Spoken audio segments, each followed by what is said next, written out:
minute.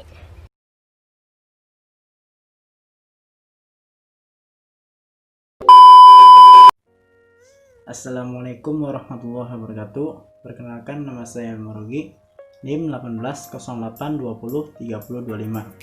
Di sini saya sebagai pemateri pertama yang akan mencoba menjelaskan tentang jenis pembelian. Menurut Angel, Blackware, dan Miniar, perilaku pembelian adalah tindakan-tindakan produk atau jasa. Termasuk di dalamnya adalah proses keputusan yang mengawali serta mengikuti tindakan pembelian tersebut.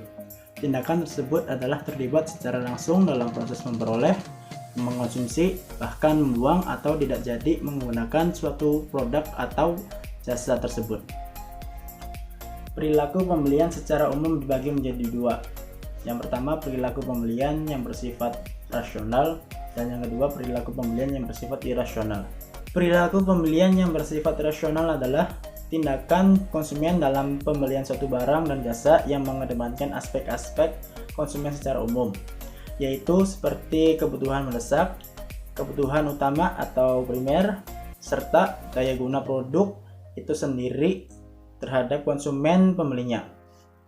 Sedangkan perilaku pembelian yang bersifat irasional adalah perilaku pembelian yang mudah terbujuk oleh diskon atau marketing dari suatu produk tanpa mengedepankan aspek kebutuhan atau kepentingannya. Menurut Kotler, terdapat 4 jenis pembelian konsumen berdasarkan tingkat keterlibatan pembeli dan tingkat perbedaan antar merek. Di antaranya adalah: yang pertama, perilaku pembelian yang rumit. Dalam perilaku pembelian jenis ini, konsumen dikatakan melakukan pembelian yang rumit jika mereka terlibat dalam kegiatan pembelian yang dimana terdapat sebuah perbedaan yang besar antar merek. Biasanya kegiatan pembelian jenis ini terjadi bila produk yang akan dibeli memiliki harga yang mahal, jarang dibeli, berisiko, dan sangat mengekspresikan diri seperti kendaraan bermotor, telepon seluler, dan sebagainya. Yang kedua, pembelian pengurang ketidaknyamanan. Terkadang konsumen sangat terlihat dalam pembelian, namun hanya melihat sedikit perbedaan antar merek. Keterlibatan yang tinggi didasari pada fakta-fakta bahwa pembelian tersebut sangat mahal, jarang melakukan, dan beresiko tinggi. Jika konsumen menemukan perbedaan mutu antar merek tersebut, dia mungkin akan memilih harga yang lebih tinggi. Jika konsumsi menemukan perbedaan kecil, ia mungkin akan membeli semata-mata berdasarkan harga dan kenyamanan. Setelah pembelian tersebut, konsumen mungkin akan mengalami ketidaknyamanan yang muncul setelah merasakan adanya fitur yang tidak menggunakan atau yang menyenangkan mengenai merek lain, dan akan siaga terhadap informasi yang mendukung kepuasannya. 2000 years later. Yang ketiga, perilaku pembelian karena kebiasaan. Dalam perilaku pembelian jenis ini, para pemasar dapat melakukan 4 teknis untuk berusaha mengubah produk dengan keterlibatan rendah menjadi keterlibatan tinggi. Yang pertama, pemasar dapat mengaitkan produk dengan beberapa isu yang menarik keterlibatan, seperti ketika pasta gigi Pepsodent dikaitkan dengan usaha untuk mencegah gigi berlubang. Yang kedua, merek dapat mengaitkan produk dengan beberapa situasi pribadi. Contohnya dengan mengiklankan merek kopi setiap pagi hari ketika konsumen ingin mengusir rasa ngantuk. Yang ketiga, pemasar dapat merancang iklan yang dapat memicu emosi yang berhubungan dengan nilai pribadi. Yang keempat, dengan menambahkan fitur yang penting. Contohnya, melengkapi minuman biasa dengan vitamin. Dan yang terakhir, nomor 4, perilaku pembelian yang mencari variasi. Pada jenis perilaku pembelian ini ditandai dengan rendahnya keterlibatan konsumen terhadap perbedaan merek yang signifikan. Dalam situasi ini, konsumen sering melakukan peralihan merek. Salah satu contohnya dari jenis pembelian dilihat dalam pembelian kue kering. Dalam kegiatan pembelian ini, konsumen memiliki beberapa keyakinan tentang kue kering. Memilih kue kering tanpa melakukan banyak evaluasi dan mengevaluasi produk selama konsumsi. Namun, pada kesempatan berikutnya, konsumen mungkin akan mengambil merek lain karena ingin mencari rasa yang berbeda dan peralihan merek. terjadi karena adanya keinginan untuk mencari variasi, bukan karena adanya ketidakpuasan. Assalamualaikum warahmatullahi wabarakatuh. Perkenalkan, nama saya Frida Octaviana, NIM 1808203024. Saya di sini akan menjelaskan sub yang kedua dan sub yang ketiga. Kita langsung saja ke penjelasan sub yang kedua, yaitu proses pembelian. Menurut Kotler, tahap-tahap pengambilan keputusan terdiri dari 5 tahap, yaitu sebagai berikut. Yang pertama ada problem recognition atau pengenalan kebutuhan. Pengenalan kebutuhan atau pengenalan masalah adalah hasil dari ketidaksesuaian antara keadaan yang diinginkan dengan keadaan yang sebenarnya. Yang kedua ada information search or search alternative solution atau pencarian informasi atau mencari alternatif solusi. Sumber informasi konsumen digolongkan ke dalam 4 kelompok, yaitu yang pertama ada sumber pribadi, terdiri dari keluarga, teman, tetangga, dan kenalan. Yang kedua ada sumber komersial, yaitu terdiri dari iklan, penjual, pengecer, dan pajangan di toko. Sumber yang ketiga yaitu sumber publik, yaitu media massa dan organisasi pemberi peringkat. Sumber yang keempat yaitu sumber pengalaman, yaitu terdiri dari penanganan, pengkajian, dan pemakaian produk. Yang ketiga ada evaluation of alternative atau mengevaluasi beberapa alternatif. Jenis kriteria yang digunakan untuk mengevaluasi sangatlah bervariasi, mulai dari yang berwujud seperti biaya yang dikeluarkan, fitur, sampai faktor-faktor yang tidak berwujud seperti gaya, prestis, dan image merek. Yang keempat ada purchase decision atau keputusan pembelian. Dalam melaksanakan niat pembelian, konsumen dapat membuat 5 sub keputusan pembelian, yaitu terdiri dari keputusan merek, keputusan pemasok, keputusan kuantitas, keputusan waktu, dan keputusan metode pembayaran. Yang terakhir ada post-purchase process atau proses pasca pembelian atau perilaku pasca pembelian.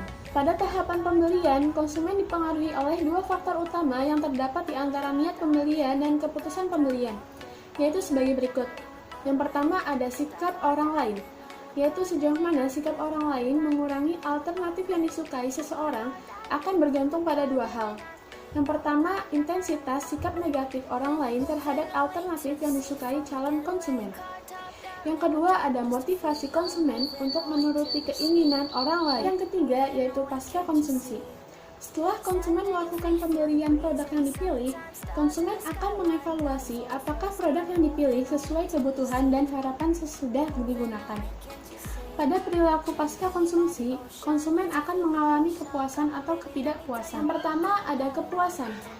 Menurut Kotler, kepuasan konsumen merupakan fungsi dari dekatnya antara harapan dari pembelian tentang produk dan kemampuan dari produk tersebut. Konsumen akan merasa puas apabila produk yang telah dibeli dan dipakai sesuai dengan harapannya.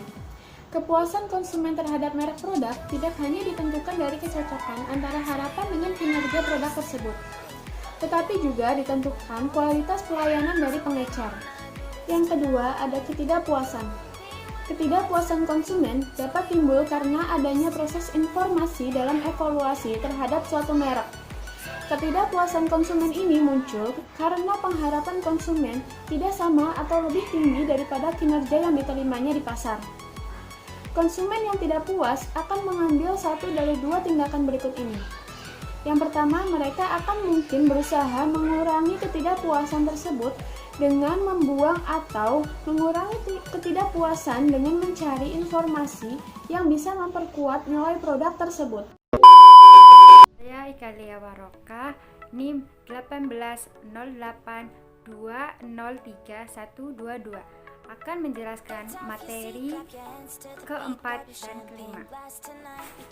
Saya akan menjelaskan proses pembangunan produk setelah konsumsi. Yang pertama, produk alternatif 1, alternatif 2, alternatif 3. Alternatif 1 yang pertama, pakaian, sepatu, dan aksesoris lainnya. Alternatif 1 diberikan kepada orang lain yang membutuhkan. Alternatif 2 dijual ke tukang loak. Yang ketiga, dibuang ke tempat sampah.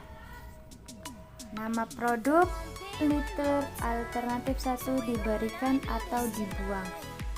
Yang alternatif 2, tukar tambah dengan full nitur baru. Yang ketiga, dijual kepada teman atau orang lain. Produk kendaraan alternatif 1 dijual. Alternatif 2, tukar tambah dengan kendaraan baru atau kendaraan bekas lainnya. Alternatif 3, disewakan. Nama produk telepon pegang alternatif 1 dijual. Alternatif 2, tukar tambah dengan telepon baru. Alternatif 3, diberikan kepada anggota keluarga lainnya. Alternatif nama produk buku alternatif 1 disimpan, alternatif 2 dibuang, alternatif 3 diberikan kepada orang lain. Loyalitas merek. Loyalitas merek adalah sebagai sikap positif seseorang konsumen terhadap sesuatu merek. Konsumen memiliki keinginan kuat untuk membeli luang merek yang sama pada saat sekarang maupun masa yang akan datang. Menurut Women dan Minor, mengemukakan bahwa ada dua pendapat untuk memahami loyalitas merek dan pendapatan sikap. Loyalitas merek dibagi ke dalam beberapa kategori berikut. Yang pertama, loyalitas tak berbagi. Misalnya AAAA kadang-kadang mengganti. Misalnya AA, BAA, CAA, DA. Loyalitas mengganti, misalnya AAA, BBB, AD. Loyalitas terbagi, misalnya AAA, BB, A, BB. Merek tidak berbeda, misalnya ABCD, ACD.